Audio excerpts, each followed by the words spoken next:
for his statement. I give the floor to the representative of the Russian Federation. Thank you, Mr. President. We would like to thank the Secretary General and the Undersecretary General, Rosemary DiCarlo, for their briefings. The situation in Idlib de-escalation zone has got worse and it has remained extremely tense. We continue our contacts with our Turkish colleagues, both in our interagency format and at the highest level. Presidents Putin and Erdogan this morning, had another telephone discussion. Agreement was reached about organizing a face-to-face meeting shortly at the beginning of March when the leaders' schedules allow. Currently in Ankara, there is a Russian delegation that intensively is conducting negotiations to stabilize the situation. Thus, our contacts are ongoing as part of the Astana format. We're convinced that if the military, diplomats and representatives of the Astana format security forces can focus on the basic agreements of the Idlib de-escalation zone, then these agreements can be translated on the ground in the immediate future. Yesterday, there was the incident with the Turkish soldiers. It was not at the observation post, as our US colleague said today. At the observation post, the Turkish soldiers feel completely secure. This incident occurred in the area of the Beyhun populated area, so that was outside the observation posts. The Russian Defense Ministry made detailed comments in which it confirmed that between Turkish and Russian forces on the ground there is constant daily contact. The Turkish forces in real time informed the Russian Center on the Reconciliation of Opposing Sides about where, at that moment, Turkish soldiers are in the de-escalation zone of Idlib. These coordinates are conveyed to the Syrian armed forces in order for, when responding to terrorist incursions, they are fully able to provide the security of the Turkish soldiers. As was mentioned by this was informed by the Russian Defense Ministry, the coordinates conveyed yesterday did not mention the areas where ultimately the Turkish soldiers died. As soon as it became clear that it happened, the Russian side took exhaustive measures to cease hostilities and to ensure the safe evacuation of the dead and injured. In order to eradicate the possibility of speculation, the Defense Ministry of Russia said that the Russian aerospace forces were not there in providing military response in that particular region. We regret the fact that the Turkish soldiers died, just as we regret the reports about the death of Syrian soldiers. We're convinced that respecting the agreements, including on deconflicting, will avoid such tragedies in the future. Our forces on the ground are prepared to work towards that. Mr. President, both in discussions with our Turkish colleagues and within the Security Council, we reiterate we are committed to the Sochi Memorandum of the 17th of September 2018.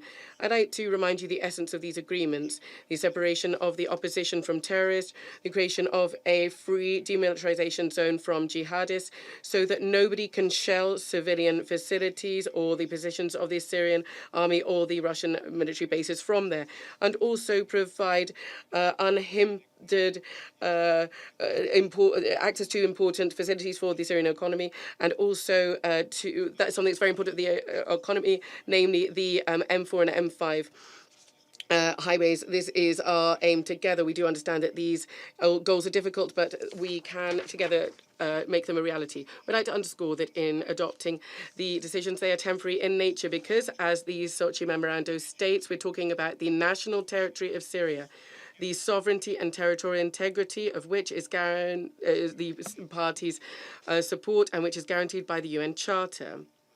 Over recent months, the terrorists seized Idlib and HTS has upped its incursions against civilians and population areas and the Syrian forces.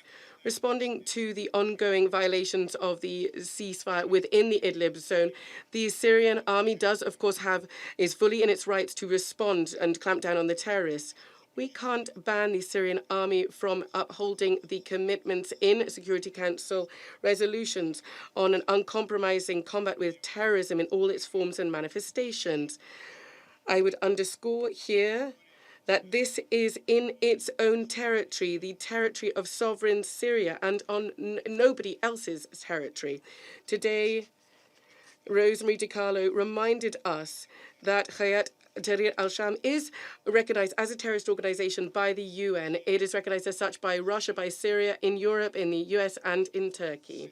In this regard, we would once again draw your attention, of colleagues and everybody who's closely following the situation in Idlib, that there are attempts to justify the terrorists. Unfortunately, this is happening at the level of officials, including the representatives of the USA.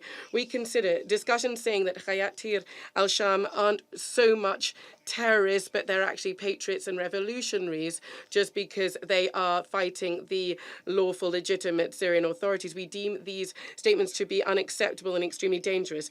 It's unfortunate that it seems to be taken as a signal for action. Recently, a famous NGO felt it was okay to have an interview with the head of Hayat Tahrir Julan that said that the work of the group is changing and it is starting to focus on combating the government of the Syrian Arab Republic.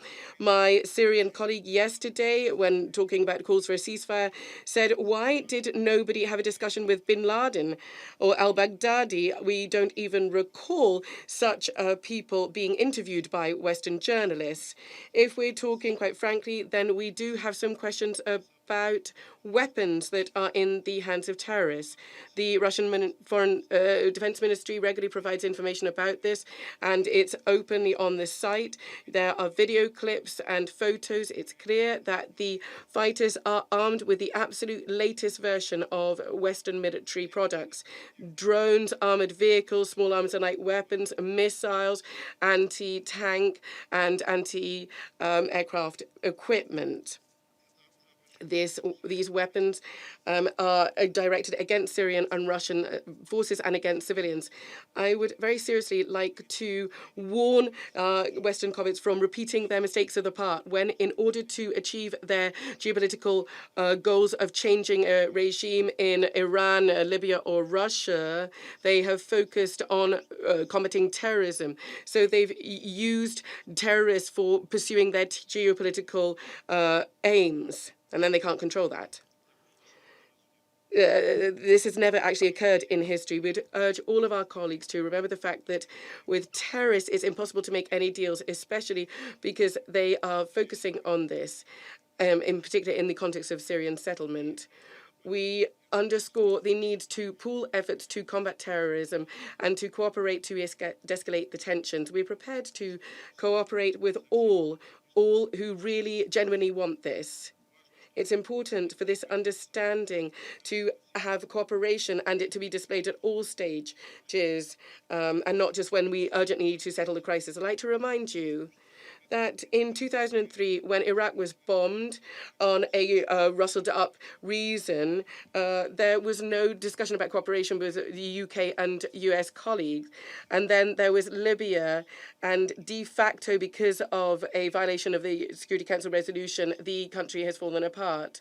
We don't want this to happen in Syria. We once again reiterate our calls to be guided by the interests of all the countries in the region and not just by one's geopolitical interests that often are not commensurate with the legitimate interests of the very people who some of you are apparently so concerned about. Thank you very much. Je remercie le représentant de la Fédération de Russie. I thank the representative